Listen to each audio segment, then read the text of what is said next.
আসসালামু আলাইকুম। ওয়ালাইকুম সালাম। জি, আপনি অনুমতি দিলে আপনার সঙ্গে একটু কথা বলতাম। জি বলেন। অসংখ্য ধন্যবাদ আপনাকে। আমিন। তো যাই হোক, কাঙ্ক্ষিত অনাকাঙ্ক্ষিত, কারো কাছে কাঙ্ক্ষিত, কারো কাছে অনাকাঙ্ক্ষিত, জি। যেভাবেই হোক না কেন, বিএনপি জি। ধানের শীষ জনাব শীষ। তারেক রহমান বিপুল ভোটে জয়লাভ করে, তো আপনি একজন বিএনপির কর্মী বলেন, নেতা বলেন বা লিডার বলেন, যেটাই হোক না কেন, জি। আপনি বিএনপির একজন লিডার।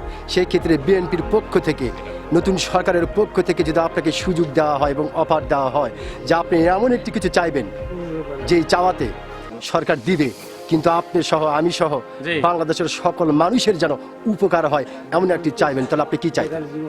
আমি চাইবো বাংলাদেশটা সুষ্ঠু এবং নিরপেক্ষভাবে সুন্দরভাবে সে পরিচালনা করবে, এটা আশ্বাস দিয়েছেন এবং আশ্বাসের সঙ্গে সে কাজও করবে ইনশাল্লাহ।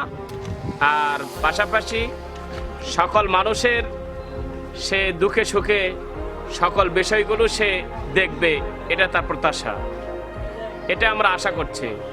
এবং সকল জনগণের সে পাশে থাকবে। এবং বারিক স্যার আমাদের জয়পুরহাট 2 আসনের আমাদের ভালোবাসার মানুষ, সে আমাদের পাশে থাকবে এবং পাশে আছে, সে ওয়াদা দিয়েছেন এবং সে অনুযায়ী আমাদের কাজ চালিয়ে যাচ্ছে এবং কাজ করবে ইনশাল্লাহ। ইনশাআল্লাহ। অসংখ্য ধন্যবাদ ভাইজান আপনাকে। তার মানে আপনি যেটা বোঝাতে চাচ্ছেন যে নতুন সরকার যেন বাংলাদেশের মানুষের সুখে দুঃখে পাশে থাকে। অসংখ্য ধন্যবাদ আপনাকে। জি, আল্লাহুম্মা আমিন।